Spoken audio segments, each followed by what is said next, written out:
actually audition for the role of Barbie. I produced the film, so I guess I cast myself, but I did make it very clear to Greta. Greta being our writer and director, she was always who I wanted to make a Barbie movie with. I said to her when she said, yes, I'll come on board, I don't have to be in the movie. I'm very passionate about making this as a producer, but I don't have to play Barbie or be in the movie in any capacity. I'm happy just to produce. And she was like, no, I really want to write this for you. And she wrote me an amazing part, so I'm very grateful. And then in the case of Ryan being our Ken, kind of like the corresponding Ken to my stereotypical Barbie, she wrote him into the script as well. It always said in the script, Barbie Margot and Ken Ryan Gosling. So we manifested that into existence as well, and just pretty much wouldn't take no for an answer. We're like, Ryan, you have to come do it. It's on the page, you have to.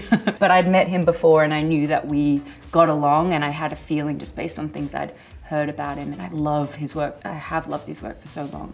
I thought, I think we would work well together, and we did. It was great. I pretty much made 2 requests to Greta, because she asked, okay, so is there anything that you want from the Barbie movie? I was like, yes, 2 things. A slide that goes from her bedroom to her pool, because that's my dream in life, and a mermaid Barbie. And she was like, really? Anything else? I was like, nope, just those 2 things. And it's okay if they can't be there, but I'd be so happy. And of course, we've got Dua Lipa as our mermaid Barbie.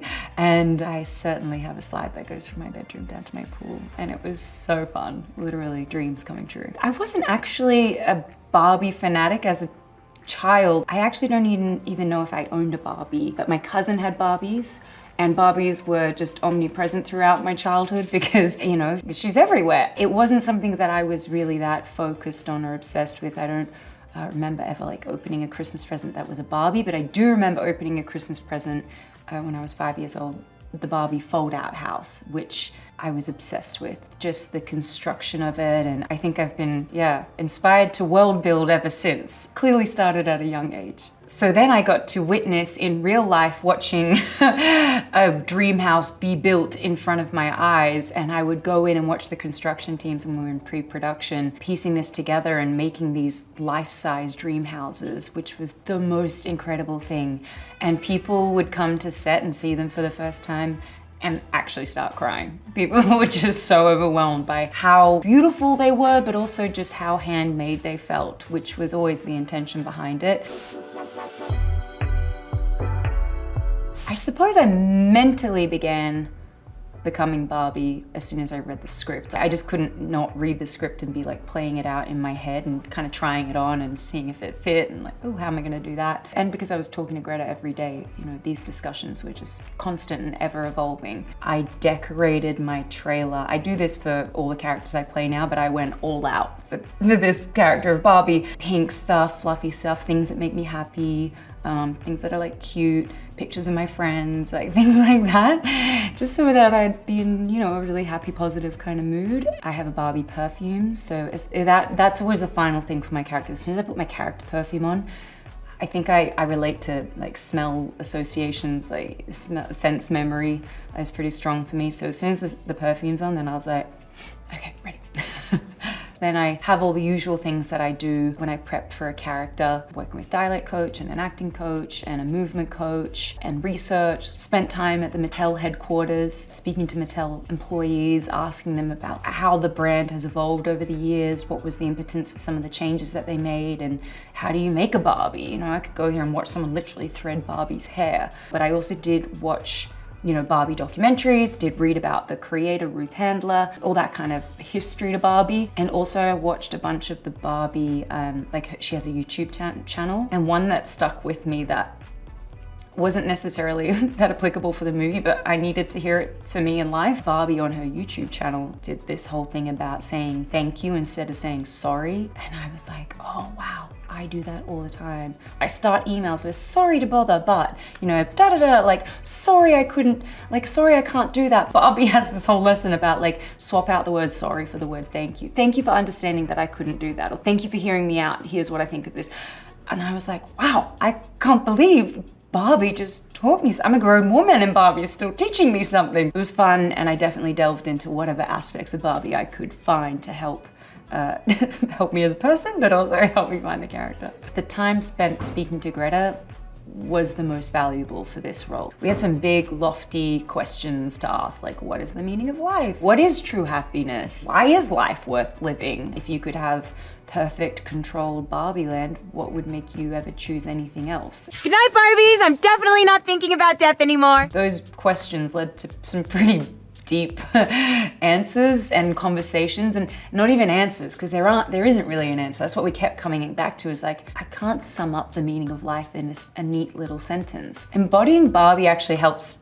When you're wearing heels, you already start moving differently because your center of gravity is in a different place. Everyone in Barbie Land who's not one of the main actors, like a speaking role actor, were all dancers. And this is something Greta had pointed out from the beginning. She was like, dancers hold themselves differently. Even when you see a dancer who's not dancing at the time, it's like, you can tell they're a dancer because they stand with incredible posture and they're poised. It's like they're ready for anything. And she was, you know, Greta says, like, you watch an old soundstage musical and like everyone in the background, even if they're meant to be acting casually, it's like they're looking at a hat. She wanted that feeling in Barbie Land. So embodying that too, just always being poised, and there's something very like certain, very intentional about existing in Barbie Land. Like, I'm going to the beach, I'm saying hi to my friends, I'm doing this. Everything, you give your whole self to it, and you're brimming with enthusiasm and optimism and joy, and everything is wonderful. And it's also very intentional. I know how I feel about this. I've never doubted anything until I start having thoughts of death, and then suddenly my movements get a little uncertain. Maybe my words, I stumble on my words, you know, I've got a bit of hesitation, maybe I go back on myself a little bit more. And you know, in doing that, you're becoming a little more human. The hair and makeup process maybe wasn't as long as you'd expect. I've done movies where my whole body's being painted and tattooed and things like that, and that's pretty lengthy. I think we had this down to about an hour 45 to do hair and makeup. Get picked up at 6 a.m., get to set at like 6:45. Hair and makeup, wardrobe, give that 2 hours, then you're on set. Yeah.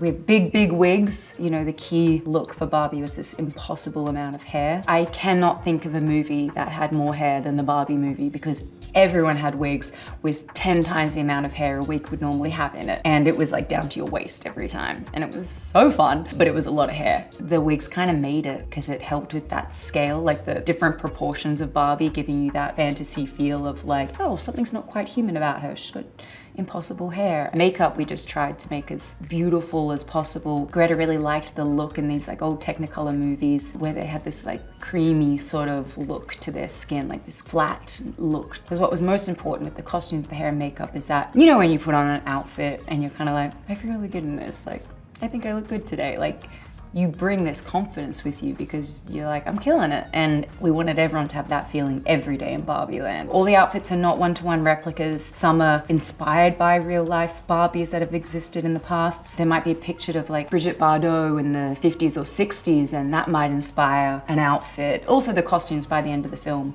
you know, the fabrics we're using are kind of softer, something more fragile about the fabrics, as opposed to like these like strong geometric sort of patterns and very like sculptured fabrics that are going to hold a shape and tailor it with such certainty. Kind of by the end of the film, I'm wearing this beautiful dress, but it's soft. The fabric is soft. There's something fragile about it. The pattern of the flowers, they're still flowers, but there's something there's something more chaotic, a bit more random about it. And it's subtle, but those things all matter. And the jewelry I'm wearing stops being like big shell earrings that the scale of it starts becoming more human. It's like a chain necklace and a ring, you know, that kind of thing. On set every day was the best day ever. Every day was hilarious. There are so many funny actors in this film, from Ryan, who is so comedically gifted as our Ken, Kate McKinnon. I've already worked with Kate before and know that she's hilarious, but nothing can prepare you for what is ever gonna come out of her mouth. Will Ferrell plays our Mattel CEO. I mean, just so many brilliant comedic actors, brilliant actors. Every day was hilarious. Greta herself is a brilliantly comedically gifted actor, so the lines she would give you were always so funny. I ruined most of Ryan's takes. I would laugh like through half of them. He would do something different every time, and I think he was just like, his barometer was to try and make me burst into laughter, which he succeeded at almost every day.